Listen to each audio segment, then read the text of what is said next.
right. So hopefully you guys are starting the Monday with a great note. Yeah. And Well, good morning. Thank you for joining us for another edition of our weekly real estate backstory. We do this every week where we hope that you enjoy starting your week off with us. We kind of go over the comings and goings, all the things happening in the real estate world. My name is Alan Richardson. I'm the managing broker over here at Maximum Realty and Realtor Partners. that was a mouthful. My name's Ming Richardson. I'm the compliance broker for Maximum One Realty and Realtor Partners. And I want to kind of start talking about, one thing that we get asked quite a bit is, and especially with more listings coming on the market, like, how do you write a great listing description? This is one of those that it's kind of near and dear to my heart. I kind of feel like I'm a little bit of a wordsmith. I try and make sure that the listings look and sound really good. So just want to kind of run through some of our, I guess you'd say, best practices in writing listing descriptions.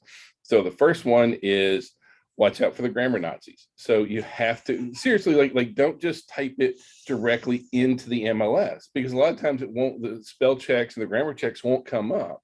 And so any misspelled words, bad grammar, things like that, that's a no-no. Okay, it's not because it's not only going to go out to other agents, like folks are going to pick this up on Zillow, everywhere. That just doesn't go away. And so you don't want to look not bright. So first thing, make sure that your grammar and your spelling is right on. Number two, especially for those of us that have been in the business for a long time, used to be all of our MLS descriptions were in all caps. But if you use all caps now, it's basically like you're screaming. Yeah, kind of thing. So don't do all caps, okay? I know that may be how it used to be back in the day, but if you do it in all caps now, it's just a huge turn off in there. Now, if you want to emphasize an item, you can definitely put all caps on that word, yeah, that kind of thing. Word, but don't do it for the entire description. Yeah, we still see that going on because people think you're screaming at them. Yeah. Don't repeat some of the basic listing information. Let's see, this 3-bedroom, 2-bathroom home, and then this 3-bedroom home. Again, 2 bathrooms over here. Like you don't have to repeat the same facts over and over again.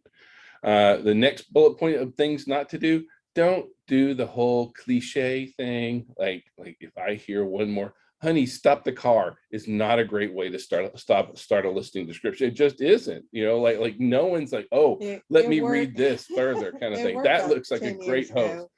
Honey, stop the car. Those kind of things are, and those cliches are tried and true, especially right now. The whole thing.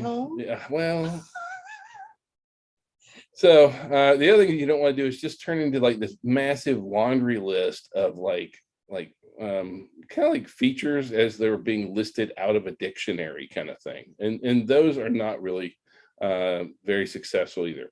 So when we do write successful listing descriptions, we always start with some sort of a short like hook, some reason. What is the big feature for your property? What like what's that big wow factor for that property? And whatever that is, that should be your short hook sentence in there. Try and be a storyteller. People love stories. Talk about the property, but still make sure, even though you're a storyteller, don't talk about the people. Character. Don't talk about the property itself. You definitely want to kind of highlight any key attributes. So before we write a listing description, we will sit down and list out what are the key attributes that this property has. And so we can make sure not to miss those and really build our listing description around that. Put in all the great keywords. So anything that you're close to, proximity to shopping, stores, anything like that. And then like all those other keywords that are really heightened for our buyers right now. It has a pool, fireplace, wood burning fireplace, walk-in laundry rooms are a huge deal. Walk-in pantries, walk-in closets, things like that, that are really going to appeal to the buyers. So try and keep it that way. And seriously, there's not rocket science here that we're talking about doing that, but it does work out really, really good. Adjective are awesome word to emphasize the feature of the property. Yep. So now we want to start talking and start showing you some information that we have for you for this week. So the first one up here is, what is the typical economic impact of a home sold in Georgia? And the reason I want to talk about this is like what we do really, really matters. Overall, here in Georgia, we account for roughly 18.7% of the gross domestic product done in the state of Georgia. So for the average typical home sold in the state of Georgia, the impact is over $100,000 total economic impact every time that we sell a home. Some of that comes from the averages when you work in new construction, that kind of stuff. But a lot of it is when people buy homes, they buy all those goods that go inside the homes. All those related expenditures. Us getting paid commissions on that is another one. So like every time that we buy and sell a house, we're doing a big deal for the economy too. We're doing a big deal for our home state. So, this is a really important thing for us. And I'm really excited about that. So every time we sell a house, just think about it. We bring about $102,500 to the Georgia economy. Yep. So that's a fabulous thing to have. Absolutely. Now, here's something that we really are seeing here at the brokerage level kind of thing, is that deals are off. Home sales are getting canceled at the highest rate that we've probably seen in. We have, I will say, a lot of them are during due diligence and also inspection. So what that tells me is that buyers still are going through with an emotional purchase, like inventory is low, so therefore I need to grab what I can. And once they go in there and reevaluate the property after inspection, they either decide the property is too much for them to rehab or is not as value added that they initially thought on the first look. So right now, about 22% of contracts, 1 out of 5 is falling out. And we are seeing that here at the brokerage level in the same way. That's huge. And because as a buyer agent, I know you guys go out and show a lot. It's a lot of work to just to have, 20% of our contracts falling back out. Absolutely. And so it's not just here, it's kind of going on everywhere. We haven't seen this kind of, like only the pandemic is the only reason that we've seen this many contracts. You can look, this is a graph which shows from since 2017, we run in the 14, 11, 12% range. 11, 12% range, but we're really nationwide. We're running about 14.9. We're at 15%. Here in Georgia, it's higher. So we're one of the higher average ones out there in the state. Now, not that misery loves company. It's not just resales. Okay. And so this is not just, this is our home builder cancellation rate on the national also. And right now, 14.5%, almost identical new construction versus resale is still running right at just about the same percentage. So the builders are seeing the same thing. So this is not a resale problem. This is one of those things where we are having folks who are pulling back. And what happened is that with the new construction, as we all know, that is taking anywhere from, you're lucky if it's 6 months to maybe a year and a half. By the time the property is available for purchase, the interest rate has shot up tremendously. So now the buyer is unable to purchase a property. So now, here in the South, if you look at the Southeast, we actually have one of the lowest ones for the builder cancellation rates. We are still a little bit lower than the rest of the US. But the bottom line is that we need to be thinking about why are buyers canceling and what can we do to help avoid that for our sake, but also more so for our clients' sake.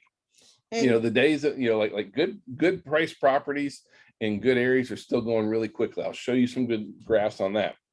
But you can't say that this isn't a trend we see going on.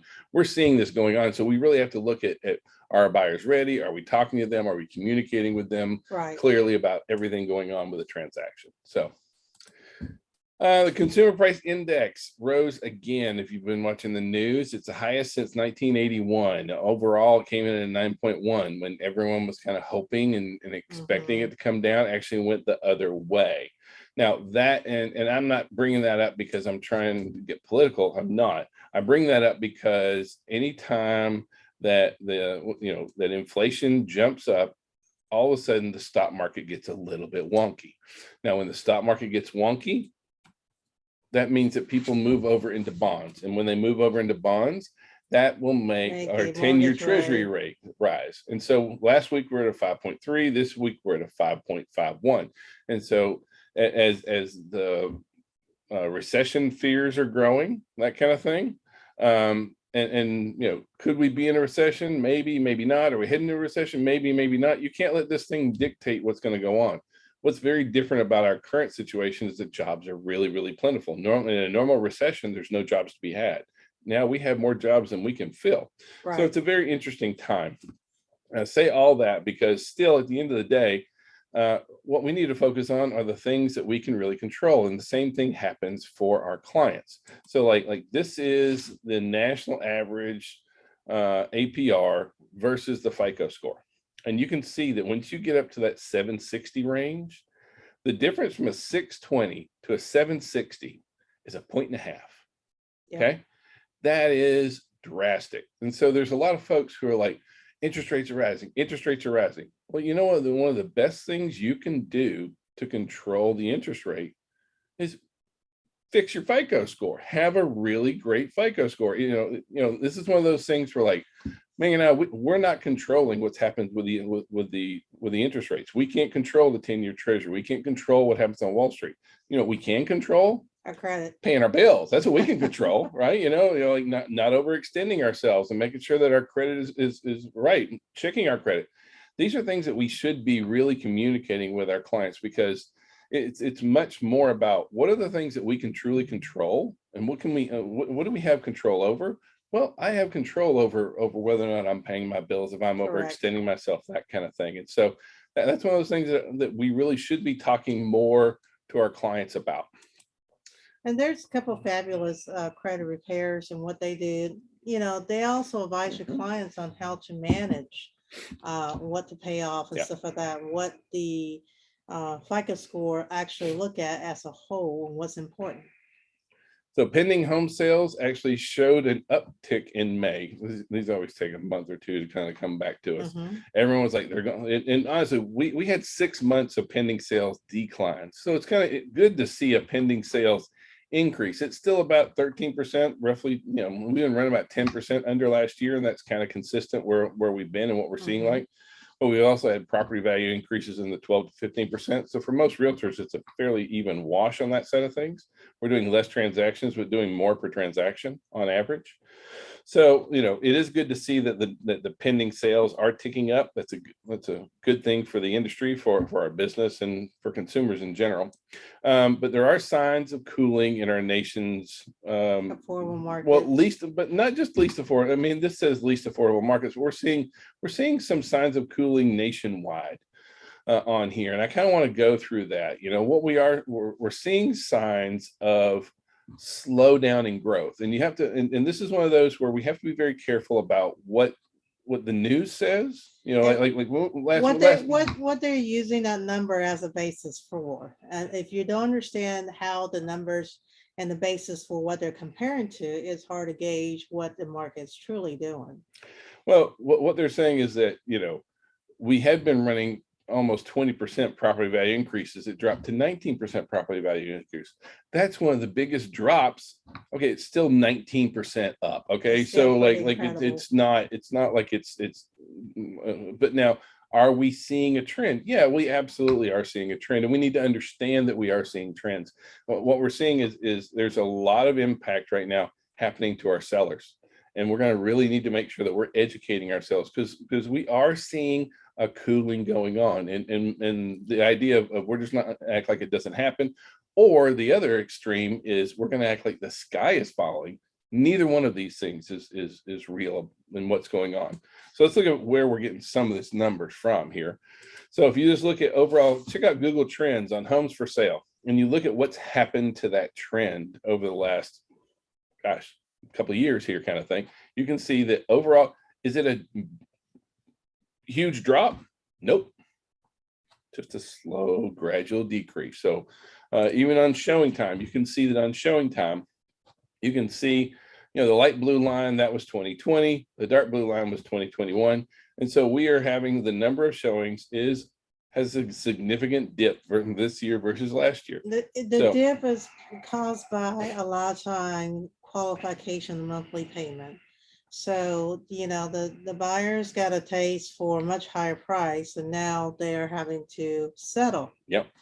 But see, at the same time, there was a new study that came out from National Association of Realtors, even though I can't say that right, NAR. from NAR about realtors. And so one of the big things that came out of that is that 60% of realtors, 3 out of 5, said limited inventory prevents clients from buying homes in 2021. And that's very true in 2021. But it is. And so the fact that we actually are starting to see a little bit of an uptick in inventory, and at the same time we're like, oh no, inventory, like that just doesn't make sense. Like this is a good thing. We talked about this in the sales meeting, that kind of stuff. Like, this is something that we're really excited to see. We've been needing to see that. Speaking of NAR, their housing forecast for this year is that it's going to be up 15% from where it was in 2021. So we really need to have that going on. Some distraction on the sideline. Yeah. Definitely distracting me. All right, so let's look at some of the numbers. So first of all, median sale price is still, now this is nationwide, is 11.8% year over year. However, what do you see on the trends? It is trending down. Is it trending below last year? No, it's not. It's down to like it's not even, it's still in double digits. Follow me? So are we trending down? Yes, we are trending. Is the sky falling? Logically, you can't have a 20% year over year every year. No, Because that's the case, then we wouldn't be able to afford to buy our necessary product, meaning food, fuel, transportation. So, yes, do we expect to come down? Absolutely. Is it depreciating? That's a key word. No, it's not. It's still appreciating, but appreciating at much slower pace than what it was year over year. But you can see that the median sales price is up 11.8%. However, the median asking price is still up 14%. So there's still a disconnect with a lot of our sellers versus what we're seeing. Correct. So, and I'll show you how many sellers are dropping here, not dropping, but lowering their prices here in just a moment. So new listings. Now this is one that new listings of homes is actually down. So the number of new listings coming on the market. However, if you look at, it's very seasonal. We're seeing the same trends that we normally see every year here, kind of thing. And finally, active listings for home. We finally hit the positive on more listings for homes this year versus last year. Now it's up 1%. And so you'd think that folks were losing their minds talking about, oh, inventory is increasing. Inventory is up by 1%. Okay. That is like nowhere near where we need it to be. We want to keep seeing that trend. We need more inventory because we still have a lot more buyers than we have sellers in this market. I mean, if we look at the gap between 2020 around pandemic time, there's still a huge gap. Yeah. I mean, we're down roughly 50% on the total number of listings. So 43, however, and this is that big however, 43% of pending sales are still under contract within 2 weeks. Okay. And so that, 43% of our 0.2% of our listings. So good priced homes, well maintained, in good locations, priced right, are selling quickly. Absolutely. So even though there may be this shift that, this idea that all of a sudden the whole market is going crazy, that's not true. We're not seeing that at all. 29% are under contract within a week still. Same thing. Homes are sold in a median of 18 days. We are just now we're up to 18 days on the market. And you'd think again that all of a sudden, like if you watch news, you're going to see days on market increasing. Okay, yes, it is increasing, but it's like it's still nowhere near where we would like it to be. It's nowhere near a level or an even market by any means, kind of thing. Now we are still seeing that 51% of homes are sold above list price. But what do you see with that trend there, Ming? You know what? We're trending down. Is going down, and that's the same thing with the adjustment of where 14% is the gap where seller is asking for 14% more, and the buyer's actually buying at 11%. So there's your 3% gap. Well, you want to see this one here. 7% of our listings have had price drops, and most of those price drops are happening 2 weeks out. kind of thing. So, Smart agent will, when they take on a listing, they know the seller is asking for the impossible. So if smart agent would consult with their seller from the word go, say, hey, if we don't have any offer, we need to go ahead and drop the we price. need to be educating these clients. We really do, about what's happening in the market. The days of just putting it out there, this crazy price, it's going to hurt them actually, because the longer it sits in the market, not only do they have to do more price reductions, but now they're sitting on the market, and now they have to do other concessions. Well, not only that, the sales agent see this as a weakness, so they'll look at it and say, there's something wrong with the property, or the property's priced too high. So you can see we've had more price drops at any time since 2015. And the whole reason that it goes back, that's when they started tracking this data. So since they've started tracking this is when we have more, like we've had more price drops than in 2020. So overall, 1 in 4 U.S. home sellers nationwide are lowering their asking price in June, 25%. So here in Georgia, it's even more pronounced. So share of homes for sale with a price drop in June was almost 32%. A third of all our homes had a price reduction. So realistically, I mean, if you want to be real snarky, get in your face, like a third of us overpriced our homes in June. A third of us overpriced our listings in June. So I know that we always do what the clients want and that kind of stuff. I don't know if it's necessarily overpriced to a certain extent as it is the interest rate, because had interest rates stay around 3%, the buyer at the end of the day can afford a home much easier, if not better, than the current interest rate. But still based on the market. Oh, I understand. And the market is dictated by the mortgage rate as well. Exactly. Now the world is no better for renters out there. So you can see that, you can see the national price index is running about 20% for home prices. Overall, apartment index is running right at 16, 17%. So as home prices move, so rental prices move. Now, what's interesting is, even though as we start seeing home prices level off, we're probably going to still see rental prices increasing, largely because a lot of those folks' leases have not come up for the last year. And so every time your lease renews, it's based on what your property values are. Now, that being said, I did want to show this graphic here, right here. So right here. So this is the average home value increase since 2019. And so if you had a house in 2019, the median sale price was for across the nation was $297,000. The median sale price in 2022 is $431,000. That means that's $134,000 in equity. If you owned a home in 2019, on average, you got $134,000 in equity. I say that in talking about the renters, because there's renters who are like, well, I'll wait for the market to crash. The market's not going to crash. Well, we are going to see the market leveling off, but we're not going to see the market crashing. And either you get in the game, or the game just eats you up. The average. And I think some of the smart buyers are looking at it and say, okay, the interest rate's got to come down, and the interest rate got to come down. And right now, seller are taking price reduction. So hopefully, I'm getting one a seller that is motivated enough to do it. 9 out of 10, those homes are maybe available, but the thing is, those homes are not typically move-in ready, and may have cosmetic defects. And understand, buyers, some of you guys are handyman, and you probably can do it, no problem. Home equity sweat, okay. But the problem is that sometimes what you estimate what the cost of repair may be more than what you realize. So just take that in, with consideration. Well, and for our renters, I love the phrase, marry the house, date the rate. At some point, the rates are coming back down. Go and get in your house now, because you can always refi at a later rate, at a later date. So just remember, with what he just said, your mortgage will always stay the same, but your rental rate always will increase. So the cost of moving across the U.S. has shot up. Now, it hasn't hit Georgia, surprisingly, but I would say it just hasn't hit Georgia yet. Some places like Maine, 51%, 30% increases in Nebraska, Utah, Alabama, 27% up. Alabama's next door. So you don't think it's coming in over here to Georgia? Georgia only shows a 5% increase of moving costs, but we are seeing moving costs kind of across the U.S.